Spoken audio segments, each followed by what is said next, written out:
कभी कभी हमें जीवन में अकेले लड़ने की आवश्यकता होती है। ये कहानी एक ऐसे लड़के की है जो अपने लक्ष्य की ओर आगे बढ़ने के लिए अपनी अकेलापन को एक सुनहरा अवसर बनाता है। एक समय की बात है, एक छोटे से गांव में एक लड़का रहता था। वह बहुत सपने देखता था और अपने लक्ष्यों की प्राप्ति के लिए प्रयास करने का निरंतर जुनून रखता था। परंतु उसके पास न कोई साथी था, न कोई गाइड करने वाला। उसके परिवार में भी उसकी सपनों को समझने वाला कोई नहीं था। इसलिए उसे लगता था कि वह अकेलेपन की जंजीरों में बंद है और उसके सपने अधूरे रहेंगे।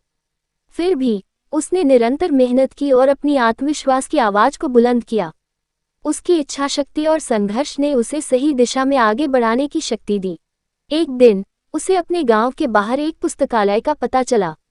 वह आश्चर्यचकित हुआ, क्योंकि उसे पहले कभी ऐसी जगह नजर नहीं आई थी। धीरे धीरे उसने उस पुस्तकालय के दरवाजे पर कदम रखा। वहां जाकर उसने देखा कि लोग पुस्तकों के बीच खोए रहते हैं, और वहां की शांतिपूर्णता और ज्ञान के वातावरण ने उसे संतुष्ट कर दिया। अपनी उत्कृष्टता को पहचानते हुए उसने लिया निर्णय किया कि वह पुस्तकालय में समय बिताएगा। धीरे धीरे वह पुस्तकालय की विभिन्न किताबों को पढ़ने लगा और नई दुनिया की खोज में निकल पड़ा। दिनों बिताने के साथ साथ उसका ज्ञान बढ़ता गया और वह अच्छे लेखकों और दर्शकों के साथ रिश्ते बनाने लगा। इसी के साथ उसने लिखने का भी मन बना लिया। उसने कई लेख लिखे, जिसमें से उसका एक लेख प्रकाशित हुआ और उसे अवसर मिला अपने लेखकीय कौशल को दुनिया के सामने प्रदर्शित करने का। वह लड़का जिसने कभी अकेलापन को एक रुकावट समझा था, अब एक प्रेरणादायक उदाहरण बन गया। लोग उसे मान्यता देने लगे और वह लड़का अपने लक्ष्यों की ओर अग्रसर होने में सफल हुआ।